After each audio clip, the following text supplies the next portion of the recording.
afternoon and many thanks for joining us on Newsdesk. It is the 6th day of February 2013, just 26 days to go to the March 4th general elections. My name is Edith Kimani. Thank you very much for joining us. We are live in the newsroom where it all happens, and we will bring you news as it happens. As Boni Tunya has said, we have quite a bit happening this afternoon. Let's get straight to it. And I'm Boni Tunya. You're watching Newsdesk. Right, and let's begin with the hearings in the case challenging the suitability of Deputy Prime Minister Uhuru Kenyatta and former Eldoret North Member of Parliament William Ruto, who are seeking office. Well, those hearings have begun, and a 5-judge bench is currently hearing their arguments for those particular parties. And you will remember that Uhuru Kenyatta is vying for the position of president, while Ruto is the running mate in the Jubilee Alliance. Civil society groups had moved to court to challenge the eligibility of the two leaders on the integrity based on the crime against humanity cases pending at the International Criminal Court. Well, our reporter Catherine Omwanto is at the courts and joins us now with the very latest. Over to you, Catherine. Well, just to dive into what the lawyers for Deputy Prime Minister Uhuru Kenyatta and former Eldoret North Member of Parliament William Ruto, the lawyers say that the High Court does not have any jurisdiction to determine a case that concerns the suitability of them in running for presidency or deputy president. The only 3 institutions that are capable of doing that is the IBC, which has already passed the 2, and there's also the Supreme Court, which would set up a tribunal that would determine the suitability. That's already passed. And also, the only other institution that can do that is probably, or the person who can do that is Lucy Dungo, who is the registrar of political parties, and she's already passed, she's already cleared them to go. So what they're arguing is that the High Court does not have jurisdiction to do this, and if it does, it'll have so much, or it'll have an implication on the powers of the other institutions that have the power to do that. Edith. Right, Catherine Omwanto, thank you very much for joining us on the news desk. She's going to be bringing us more details in our subsequent bulletins, so do stay tuned to that. Right now, though, Kibaki is at the National Youth Service. Boni Tunya? Well, indeed, and President Mwai Kibaki issued a decree yesterday demanding that 20% of all those enrolling to join the forces must be from the National Youth Service, and the recruitment to the General Police Service and Defense Forces following a presidential directive. Going forward, at least 20% of police and defense forces personnel will be sourced from the National Youth Service. President Mwai Kibaki issued the directive yesterday while presiding over the passing out parade of over 5,000 NYS recruits at the NYS College in Gilgil. Zipporah Karani has more. The graduates of the National Youth Service have been limited to recruitment opportunities in the Administration Police Service previously, but going forward, they can now cast their net wider to include the General Police Service and the Defense Forces. You have witnessed a transformation that confirms that not only will they be trained in their different skills, but they will serve their nation at any given time and in any part of this country. I am convinced that with more budgetary allocation, the service can still afford to absorb double the number of those on parade. Concerning employment opportunities for National Youth Service graduates, I am pleased that following my directive requiring all disciplined services to source their manpower requirements from the department into the various uniformed services. Kibaki was presiding over his last passing out parade at NYS as the commander-in-chief, and there were 5,550 recruits graduating, majority of whom come from destitute backgrounds. During the recruitment, the service gives special preference to orphans and the funeral for youth. I wish to report to Your Excellency that 3% of those graduating today fall in this category. Kibaki further urged the youth to consider taking up agriculture as a source of livelihood, since the formal sector is not able to absorb all youth who enter the job market. I also call upon the Agricultural Finance Corporation, the Youth Development Fund, and our financial institutions to provide tailor-made products that will finance agricultural startups by our youth. The government recently financed a comprehensive modernization program for NYS and training equipment worth over 4 billion shillings to discharge its mandate more effectively with enhanced capacity. Zipporah Karani reporting for KTN from the county of Nakuru. Now moving on, fewer girls are now subjected to life-threatening practice of female genital mutilation. This according to the latest report by the United Nations released as the world marks the International Day of Zero Tolerance on FGM. The report indicates that the younger generation is less vulnerable to the practice as majority communities in Africa have committed to end the practice.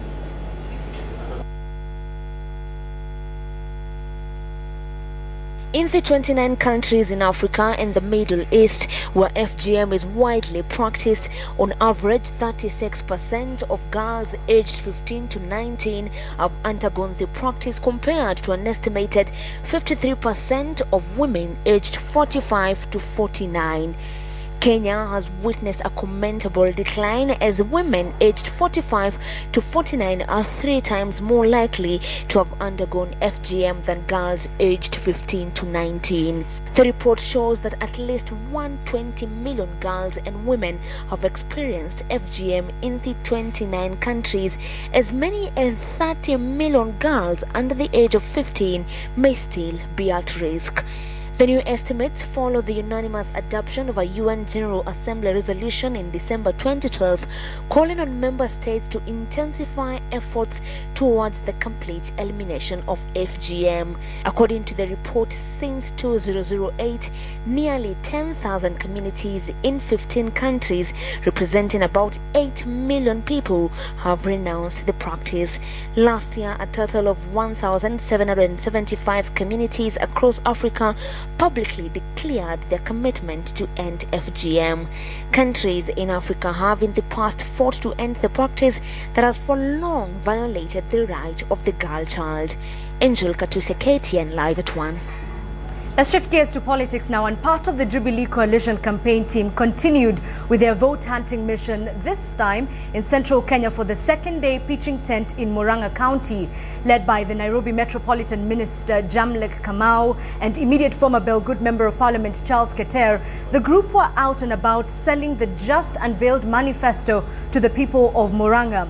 Now the team visited Kirwara, the hometown of Eagle Alliance presidential candidate Peter Kenneth, and addressed rallies in Kigondo Market in Kandara, Kamahoha Market, and Maragua Kenyona Town in Kamau's Kigumo Backyard, and Kahuro in Kiharu. Muliona manifesto ya Uhuru Kenyatta na Jubilee, na amesema kila mtoto akiingia shule atapata iPad, atapata kompyuta, pia huyo mtoto aweze kusoma sawasawa.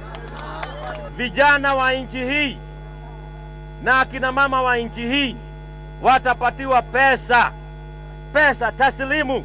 Ile bunge itakuwa inataka wajumbe wengi wa chama. Mkipigia Uhuru Kenyatta awe rais bila wajumbe, atakuwa general bila askari. Si ndio? Tunataka yeye akiwa president, akiwa general, ako na maaskari kama kamanda hapa, kama wakina Jamlek, kama wakina, si ndio?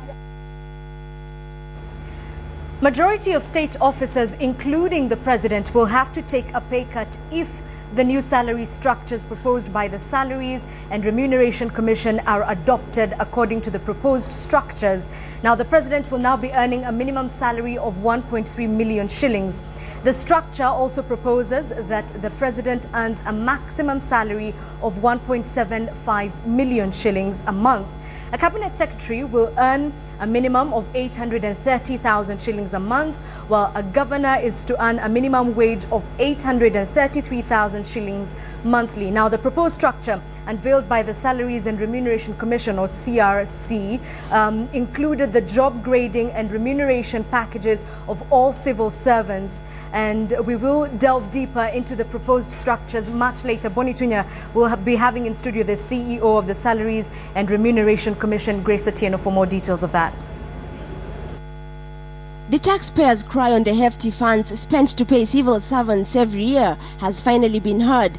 The Salaries and Remuneration Commission, in a move it says will save Kenyans up to 500 million shillings annually, has proposed a new remuneration package for all state officers. If the proposed structure is upheld, Kenya's fourth president will only earn a maximum of 1.7 million shillings, a drop from the 2.4 million shillings enjoyed by the incumbent. The deputy president will earn 1.48 million shillings from the 1.9 million shillings earned by the current vice president. The Speaker of the National Assembly's salary is set at 1.4 million shillings and the Chief Justice's at 1.3 million shillings. In a shocking twist, however, members of the 11th Parliament can peg a maximum pay of 740,000 shillings a month, a drop from the 851,000 shillings enjoyed by the 10th Parliament. The Speaker of the Senate is proposed to earn between 1 million and 1.3 million shillings, a governor between 833,000 and 1.1 million shillings, while senators and women representatives are proposed to earn between 555,000 and 740,000 shillings. We are also hoping and literally interrogating the revenue collection so that at least we know that there are enough measures that have been put in place to enhance and maintain the revenue growth as projected. The chairperson of the Salaries and Remuneration Commission is said to be the biggest gainer in the proposed structure, earning 740,000 shillings, doubled from the current 330,000 shillings. Huge disparities in the salaries of permanent secretaries will also be sealed. Currently, the lowest earning PS is paid 250,000 shillings a month. In the new structure, however, all principal secretaries will earn a maximum 909,000 shillings. Chief magistrates, who currently earn 360,000 shillings, will now earn 437,000 shillings. The chairperson of the Constitutional Implementation Commission stands to be the biggest loser in the new packages. Currently, CIC's chairperson earns 1.4 million shillings, but his salary may drop by 200,000 shillings or more. Finance Minister Njeru Githaya acknowledges that the current salary structure has huge disparities and that the proposed structure will help harmonize the salaries of all civil servants. As a country, we have an important task of ensuring that the public sector wage bill is not too large relative to the country's entire income or GDP. If the wage bill becomes too large, it will place a huge burden on the national exchequer resources and weakens our national competitiveness. Currently, the basic pay for all 3,670 state officers costs the country up to 14.73 billion shillings. The Commission says that the proposed structures will tame the wage bill, currently standing at 43%, that has exceeded the international benchmark of 40%. Members of the public have been welcome to critique the proposed structure and offer their complaints starting Thursday, when the Commission will begin its public hearings. Asham Wilu, KTN, Nairobi. And from that story, we bring you just a concise look at what exactly is happening. I'm now joined by Grace Otieno, who is the Chief Executive Officer at the Salaries Remuneration Commission. Karibu sana. Grace, we saw a pay cut for the President and MPs. What informed this? Now, as a Salaries and Remuneration Commission, we were hesitant to do the salaries without first understanding the jobs. Yes. So what happened is, sometimes last year in August, with the assistance of a consultant, we actually interviewed either the holders of those positions or the officers that were supposed to take care of those positions to understand the jobs. And what we did with the consultant is we adapted what is called REM measure that looks at the position of the job, the responsibility of the job, the purpose of the job, and the impact of the job in terms of what is the influence of their decision making, Yes. what is the impact of the decision making in that job, what are the influences in terms of financial implication, and what is the impact in terms of those decisions.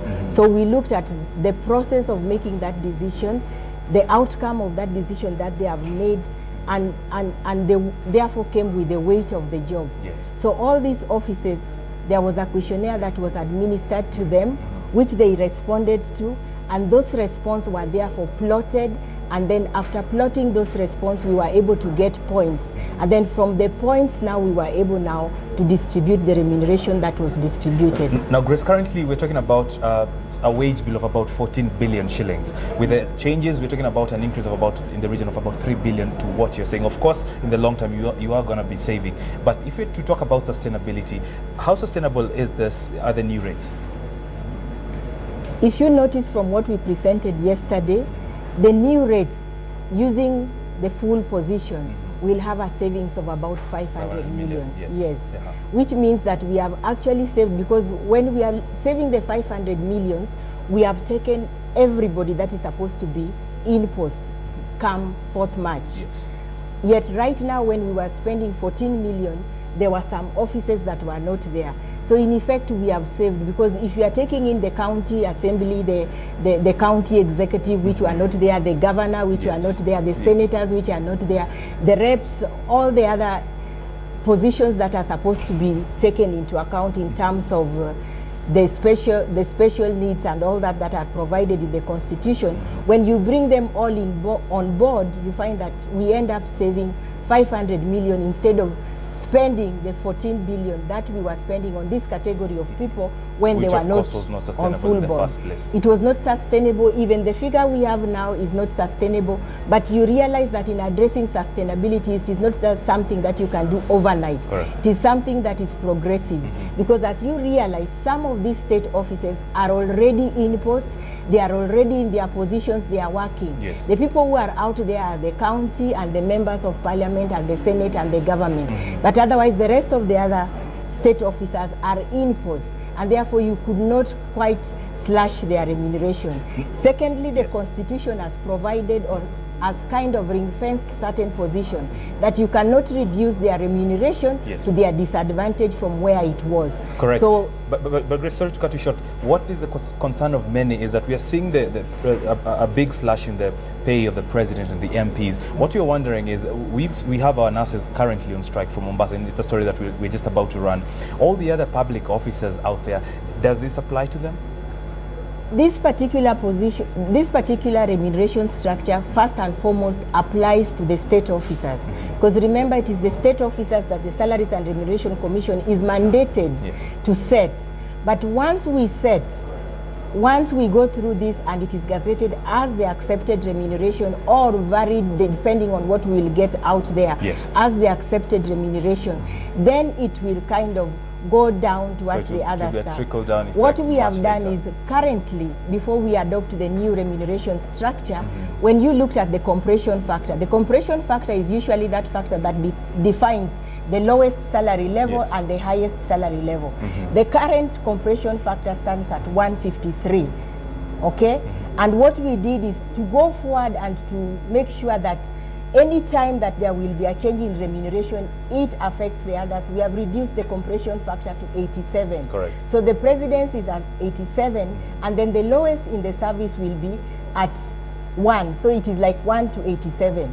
So anytime we make a change in the president's salary, it means the one that was at the bottom will be raised. And since we are moving it from 153 to 87, it means that most of the changes will be at the lower level. But we will come to that also after analyzing the jobs within the public service and making sure that those jobs are the ones that are supposed to be there, and therefore we'll go ahead to advise on what kind of remunerations that should be set for them. But we won't have a situation like we have right now, where the president probably is at 2 million and you find within the public service there's 2.5 million. Correct. We are saying those are some of the things that need to be addressed. So you're trying to uniformity in we are trying to create relativity. Correct. So that you don't have at one point just raising the salaries of probably the top level, and then the bottom is not taken care of. Grace, for the interest of time, this comes on the backdrop of MPs trying to push for a gratuity package, which of course was rejected by the president. How do you ensure that this president is curtailed, because they are operating under the new constitution? Well, they're trying to do that. How do you ensure that the next house that comes, or the next Senate sitting, does not take the route of the 10th Parliament? Our constitution, which was given to us by the Kenyans and adopted by the government for implementation, and I'm sure the government is committed in implementing, yes, gives the powers. If you read the constitution, it actually reads the powers and the functions of setting remuneration for all state officers to Salaries and Remuneration Commission. But we didn't see your team come out strongly against this. There is no, we did, and that is why it was stopped.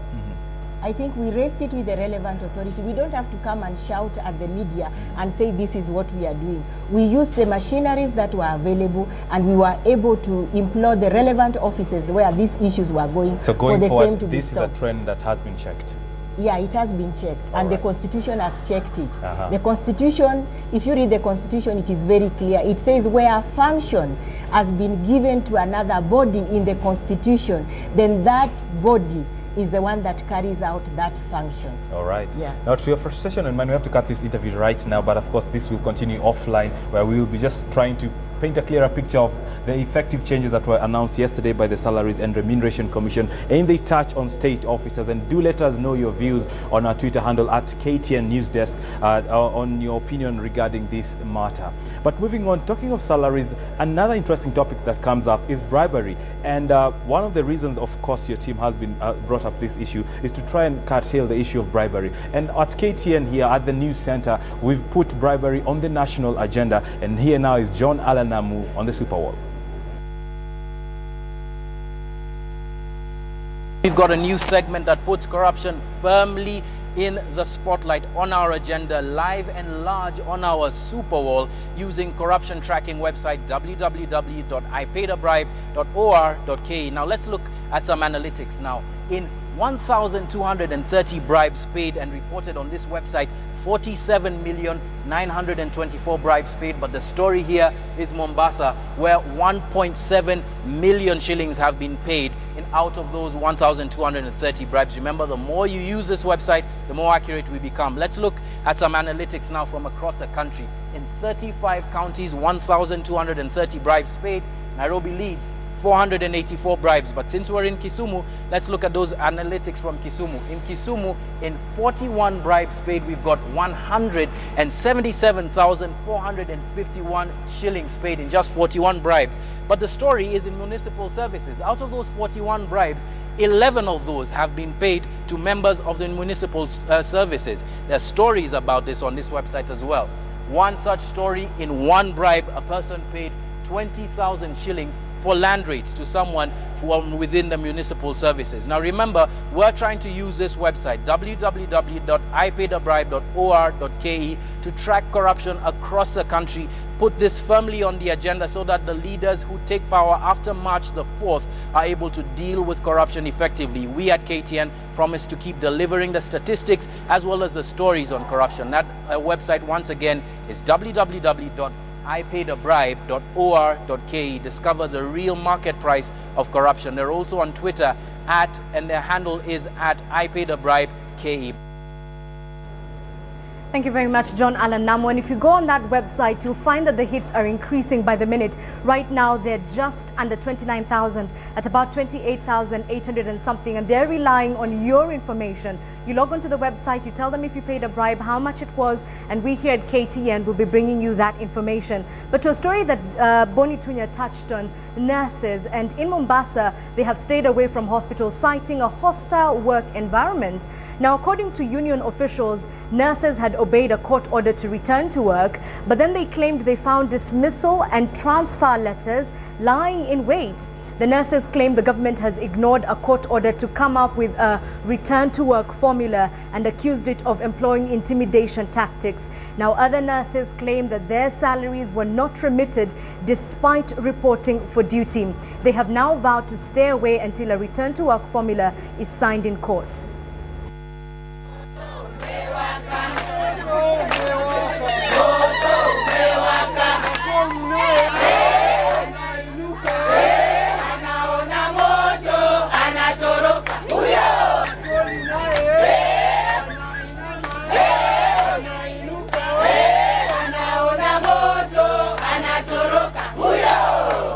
They have been waiting for the union.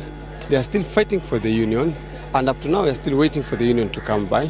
But as Judge Maureen had ordered that people should go back, the strike was illegal, we obeyed the orders and we went back to work. But unfortunately, the environment was not conducive for us to work. The disciplinary letters were there waiting for us. There were letters for transfers, sacking letters were there. And when we went to the administration and asked about the letters, people were told that they must answer those letters. Those who have been transferred must report to their stations. The nurses who are back at work at Portrees have not been paid so far. If anything, some of them have been threatened by being told that they are going to be given shogos letters to explain where they were before, where they were as from 3rd of December up the time they reported on duty. For normalcy to return, a return to work formula must be signed in court. Once it is signed in court, such that they remove the intimidating issues like the letters, the transfer, and all that. Once they remove them, the nurses are ready to go back to work even today. And we now take a short commercial break. When we come back, we have the business news, and Nicholas Mudimba will be joining us for an update on the Africa Cup of Nations, the Battle of the Eagles. Find out when we come back. And also on this other side of the break, factors to watch in the African market. Stay tuned.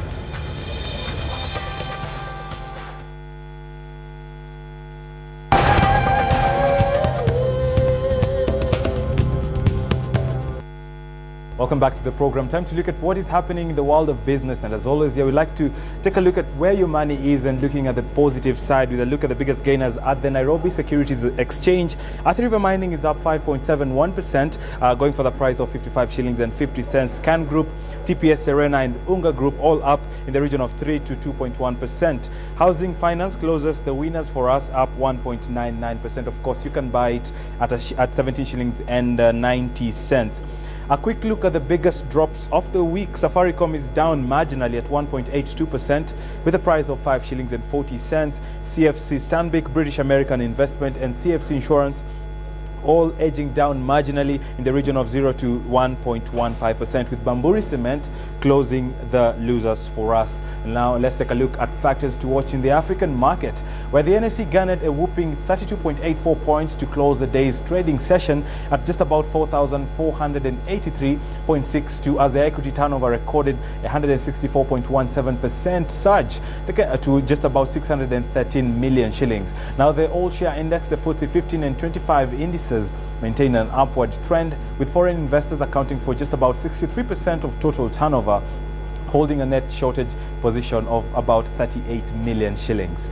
Let's go to a neighboring Uganda, where Ugandan shillings firmed as much as 0.5% against the dollar on Tuesday as banks sold dollars amid weak corporate demand for them. And in South Sudan's inflation rate accelerated to about 35% in January as food prices surged. Now, data showed on Tuesday highlighting the need for a deal with Sudan to restart cross-border oil flows. Elsewhere, the pro-autonomy Tuareg rebels in Mali said that on Tuesday they had occupied the town of Menaka, extending their control of the remote northeast. They positioned for talks with the government after the retreat of Al-Qaeda-linked insurgents. Elsewhere, down south, South African stocks ended a tough higher on Tuesday, with retailers among the top gainers after an upbeat broker commitment, while a guarded recovery in major overseas equity markets adding to a positive sentiment. South Africa's rand rose against the dollar on Tuesday, buoyed by slightly improved local unemployment data and a rally in the European markets. Now, the World Bank's private sector arm IFC issued a 12 billion naira, just about 75 million US dollars worth of its debut Nigerian local currency bond on Tuesday, with a yield of about 10.2%. Meanwhile, gunmen in that country, Nigeria, ambushed an Indian-owned oil barge on Tuesday as it was being escorted by the military through Nigeria's Delta region, killing 2 soldiers and 1 crew member on the ship. Elsewhere in Zambia, we'll be careful not to fall back into unsustainable levels of debt as state-owned firms look to borrow from international markets to invest infrastructure projects.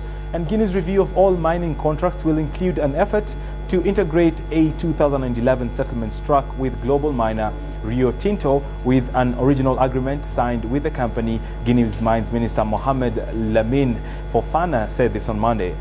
Elsewhere, Asian shares recovered on Wednesday, on a solid Eurozone data that calmed nerves that jarred potential political turmoil in Spain and Italy, while the prospect of a dovish new governor for the Bank of Japan dragged the new yen to a new low. And finally, Brent crude futures held above the $116 a barrel on Wednesday after positive economic data from the United States and Europe bolstered the view that the global economy is on the mend. And those are the factors to watch in the African markets. Now you know where your money is and where it needs to go. Let's go over to a very interesting story now. Now, for the non-traveler, little or no information at all is known about the visa application process. The United States Embassy is particularly shrouded in mystery, with stories of disappointment by applicants and often fear from first-time applicants who have no prior contact with the embassy. It is with this in mind that the U.S. Embassy allowed KTN a one-time exclusive look into the entire visa application process. Take a look. It is at this gate that hopes to visit the United States begin or end. The perception has long been that the application process for a visa to the United States is a Herculean task, a perception supported by the notion that majority of those who pass through these gates walk out disappointed. In an effort to dispel this, officials at the American Embassy allowed our cameras into the facility for an exclusive look at the application process. The journey begins with an online application by the applicant, which, together with other required documents, they would bring for a visa appointment where the applicant would be required to make a physical appearance at the embassy. At this point, all of our applicants are going to meet a greeter who would be here at this podium. And what she would do is verify that the applicants are on the appointment list, make sure that they have their required documents, their passports, their confirmation letter, and she would make sure that they're here on time. It's very important the applicants get here on time so we can run on schedule. Once she's verified their list, the applicants would queue behind you and they would pass through the final screening process before entering the embassy compound. Okay. After the first greeters, the applicant then goes through a security check, one that for obvious reasons we're not allowed to show. On average, how many people do you get applying for a visa in a day? On average, it's about 100 non-immigrant visa applicants. It ebbs and flows depending on the travel season. We get higher peaks in the summer and obviously around Christmas time. And because of that, we really encourage people to apply early for their visa appointments to make sure there's no delays in their travel plans. The next step can best be summed up as the verification stage. The waiting room, and they're going to get a number. That number will tell them when they're next in line for the visa processing. So the next step after that is when their number's called up, they will go and they'll have their fingerprints taken and they'll present their documents, their passport, their confirmation letter, and that begins us to start the application process. So we start looking at the data and the add of their information, and so they'll be prepared for their interview when their number is called. Most of the actual visa processing happens behind the scenes. So while applicants are waiting here, we're actually working on your cases. So sometimes applicants will wonder, why was my visa interview so short? When in actuality, there are many people working on the case while you're waiting in the waiting room. Hi, good morning. How are you? The best way to determine what an applicant's intentions are is to actually talk to them. Get a feel for what they intend to do. They can explain the reason for their trip if it makes sense, and through that interview process we can make a better determination of how they intend to use their visa. And while on camera the process appears pretty straightforward, there are those who still feel the need to give information for fear of rejection of their visa request. We find out about most of these cases, and we hate to see these Kenyans who are frequently being manipulated and used by these fraudsters, these people who are selling bogus documents and selling bad passports and birth certificates, and then Kenyans will put out thousands of dollars for them, and they come here and then their visas are refused. So we really hope that people don't turn to these document vendors and fixers, because it's not going to really help them get a visa. The unrefundable visa application fee of 14,400 Kenya shillings has also been the subject of critique by many applicants. The interview is a very short part of the visa, and it's at the end. So by the time the applicant gets an interview, most of the work has already been done. And that's why we don't refund the money if the application is refused, because we've already spent all of our time and resources evaluating the case. The interview is really the very last step in the process, and that's why. Now, one of the things you need to travel, before you travel to America, is a proper insurance cover. Now, this week, we saw the conversion of Resolution Health into general insurance. I bet it's now called Resolution Insurance. And I'm now joined by the Chief Executive Officer, Peter Ndwati, to tell us about the transition. Karibu sana. Thanks for having me. Welcome to the news desk. What triggered this move? Greener pastures? Yes and no.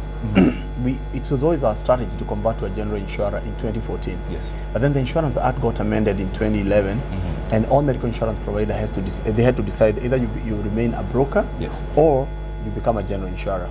So you pushed, you didn't jump. We were planning to convert. So out of the 22 players, yes, I think 2 or 3 players opted to convert. And so the whole of last year, that's what we've been working on the conversion process. And we got approval last week on the 31st. And now we are called Resolution Insurance Company Limited.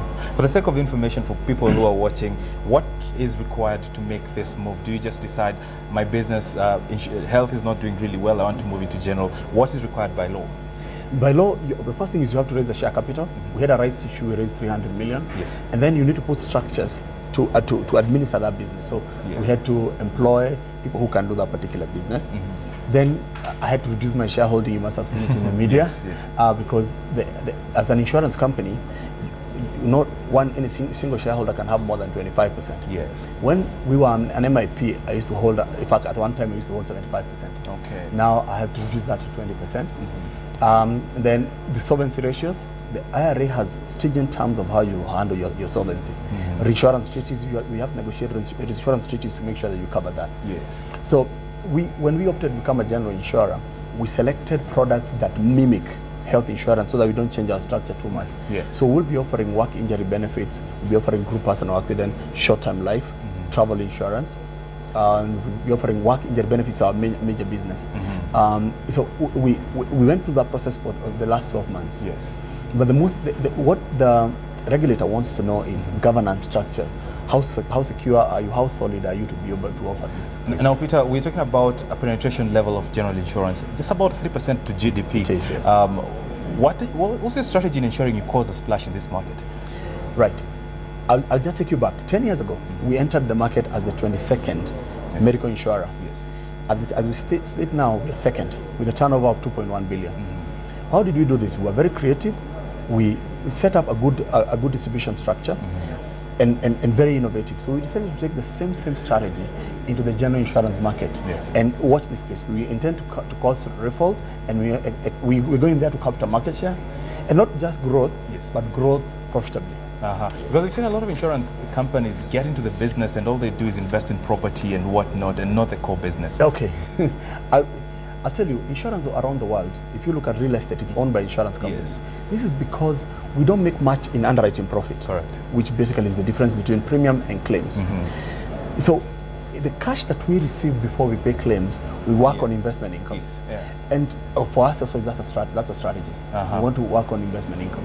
Now you mentioned you reduced your shareholding. Who are the other shareholders at Resolution Health? In 2010, we got ADC, African Development Corporation, to take 25%. Yes.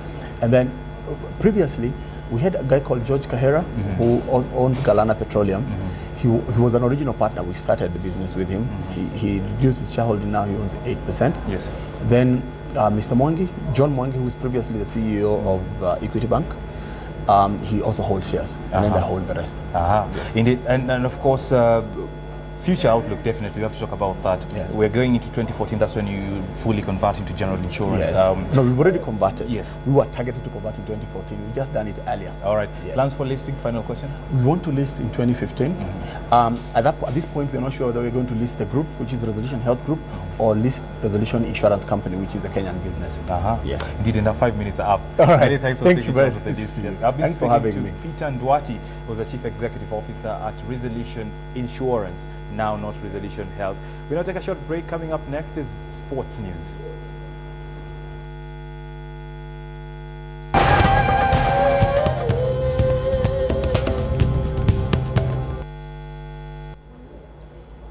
Welcome back to KTN Newsdesk.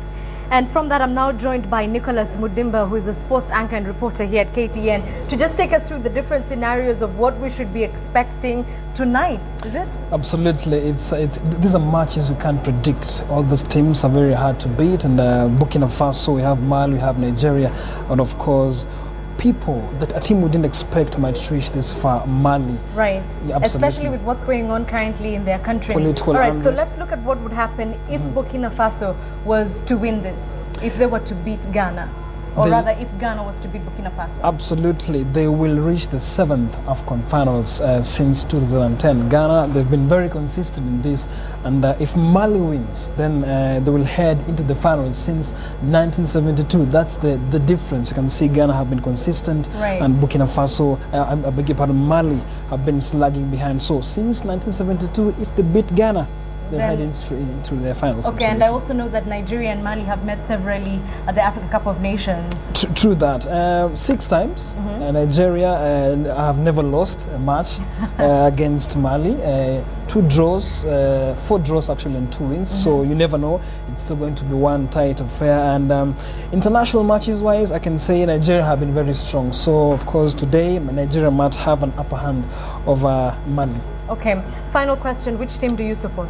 Actually, my team, my team, Ivory Coast, but like we were kicked out of the tournament. But for the remaining 4 teams, I think Mali can shock people. All right, Nicholas Mudimba giving us the scenarios there and giving us the statistics of the 4 teams which are currently remaining in the Africa Cup of Nations. He will be bringing you more details of this during KTN Sports Today this evening, so do stay tuned for that. Elsewhere, Luis Felipe Scolari begins his mission to restore Brazil's flagging fortunes after, rather ahead of next year's World Cup with a glamour match against England on Wednesday, one of 5 high-profile friendlies to kick off international football in 2013. Brazil reached out of its World Cup winning coach from 2002 after firing Mano Menezes in November, with the national team slipping to a worrying FIFA ranking of number 18. Scolari has less than 18 months to turn things around before the country hosts its first World Cup since 1950, and a win at the Wembley Stadium would be a nice start to the repair job he is undertaking with newly appointed technical director Carlos Alberto. And that's where we wind up this edition of KTN Newsdesk. I leave you with the Did You Know fact of the day, selected by yours truly, Asha Mwilu. Did you know that cannibalism, especially brain ingestion, because you know eating fingers is not fancy, can result to kuru? It's actually a disease which causes both uncontrollable laughter and emotional instability or depression. Who did you say it was from again? Asha Mwilu. Indeed, and just on AFCON, I'm supporting Mali because of the troubles they're having at home. I think it's good to give them some bit of support. Okay, Twinya. Thank you very much for joining us on KTN Newsdesk. Remember, our special election coverage continues this evening, both at 7 and at 9 p.m. Do stay tuned for that. I'm Edith Kimani. Good afternoon. I'm Boni Tunya. Good afternoon.